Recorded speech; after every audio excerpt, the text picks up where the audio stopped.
कुछ स्टूडेंट तो बहुत कम पढ़ते हैं और मार्क्स बहुत अच्छा ले आते हैं, जबकि कुछ स्टूडेंट ऐसे होते हैं जो पढ़ते जा रहे हैं बट मार्क्स नहीं आ पा रहा है। फिर उन्हें ऐसा लगता है कि ये जो कम पढ़ने वाले स्टूडेंट है ना, ये तो टॉपर है, ये बचपन से ही टॉपर है, ये तो बचपन से ही पढ़ते आ रहे हैं। बल्कि ऐसा नहीं है, उन्हें कुछ ऐसे सीक्रेट पता है, उन्हें ऐसी टेक्निक पता है जिनको ये फॉलो करते हैं और ये कम पढ़कर भी अच्छे मार्क्स ले आते हैं। तो आज हम जानेंगे 5 ऐसे पॉइंट जिनके मदद से आप अपनी मार्क्स को इंक्रीज कर सकते हो। आप स्टडी स्मार्ट कीजिए। ये जो 5 पॉइंट है ना, अगर तुमने इसको फॉलो कर लिया अभी से एग्जाम टाइम तक, चाहे एग्जाम का टाइम कितना भी हो, अगर तुमने इसको फॉलो कर लिया तो तुम्हारा स्कोर ऑटोमेटिक यहाँ से यहाँ तक जा सकता है। तो क्या है वो 5 पॉइंट, चलिए जानते हैं। पॉइंट नंबर 1 है टाइम मैनेजमेंट। तो तुम कितने भी घंटे पढ़ते हो फर्क नहीं पड़ता, तुम 5 घंटे पढ़ते हो फर्क नहीं पड़ता, बट तुम जितने भी घंटे पढ़ते हो उसमें तुम अपना जी जान लगा दो और इस समय में तुम टाइम टेबल बनाना बंद कर दो। क्योंकि टाइम टेबल फॉलो नहीं हो पाता है, क्योंकि टाइम टेबल बहुत सारे स्टूडेंट बनाता है जो कि डेली का टाइम टेबल बनाता है कि आज से मैं ये करूंगा, कल से मैं ये करूंगा, परसों से मैं ये करूंगा, बट वो फॉलो नहीं हो पाते। इस समय में तुम टाइम टेबल बनाना बंद कर दो। क्यों? क्योंकि तुम्हारा सिलेबस बहुत बड़ा है और समय बहुत कम है। अब होगा क्या, इमेजिन कर आज तुम्हारा सिलेबस खत्म नहीं हो पाया तो तू सोचेगा यार कि आज का ही हमारा टाइम टेबल फॉलो नहीं हो पाया, मैं कल का कैसे करूंगा, परसों का कैसे करूंगा, और तुझे डिप्रेशन होगा और तू यहाँ से डिमोटिवेट हो जाओगे। यह सबसे बड़ी प्रॉब्लम हो जाएगी। इसका सोल्यूशन क्या है? इसका सिंपल सा सोल्यूशन है कि आपको डेली के डेली गोल्स को लिखना होगा। मतलब इमेजिन करो कि आज मैं उठा, मैं 5 बजे उठता हूँ, तो मैंने 5 बजे उठते ही पूरा दिन का शेड्यूल लिख लिया कि आज मैं ये चैप्टर का 5 टॉपिक करने वाला हूँ। क्या ये आपको क्लियर है? मुझे बस डेली उठते ही ये चीजें करनी है। मुझे ये नहीं देखना है कि 10 से 12 ये करूंगा, 1 से 3 ये करूंगा, 4 से 6 ये करूंगा।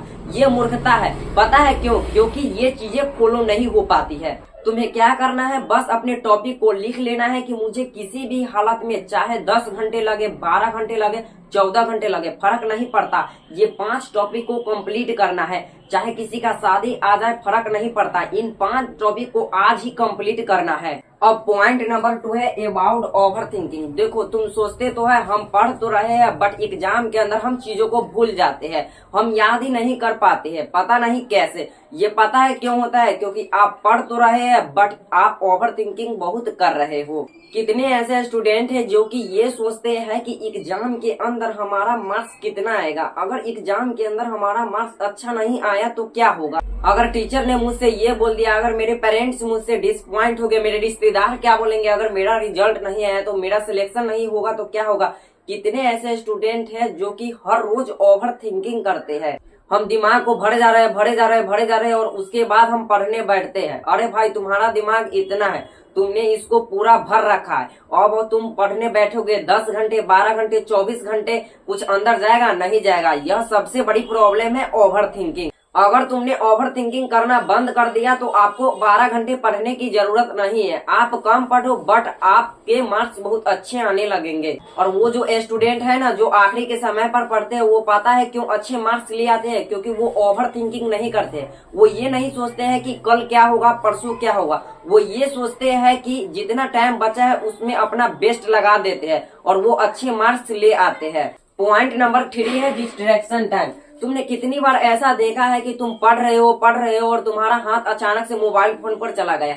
तुम पढ़ रहे हो और तुम्हारा मन कर रहा चलो यार पानी पी के आते हैं, घूमने जाते हैं, और तुम बाहर निकले अपने रूम से और उसके बाद फिर तुम 1 घंटे के बाद अपने रूम के अंदर आते हो। ये कितनी बार हुआ है? ऐसा होता है ना। तो हम पढ़ते तो है बट हम अच्छी तरीके से नहीं पढ़ पाते। तुम कम पढ़ो, 4 घंटे पढ़ लो, 5 घंटे पढ़ लो, 6 घंटे पढ़ लो, फर्क नहीं पड़ता। बट तुम जितने भी घंटे पढ़ते हो उसमें तुमको तपस्या करना होगा। तपस्या का मतलब हुआ तुमको सब कुछ भूलना पड़ेगा। तुम्हारा मोबाइल फोन कहाँ है, दूर रख दो। तुम अपनी किताब और कॉपी के साथ बैठ कर पढ़ो और उस समय तुम्हारा डिस्ट्रैक्शन 0 करना पड़ेगा। पॉइंट नंबर 4 है रीड लेस।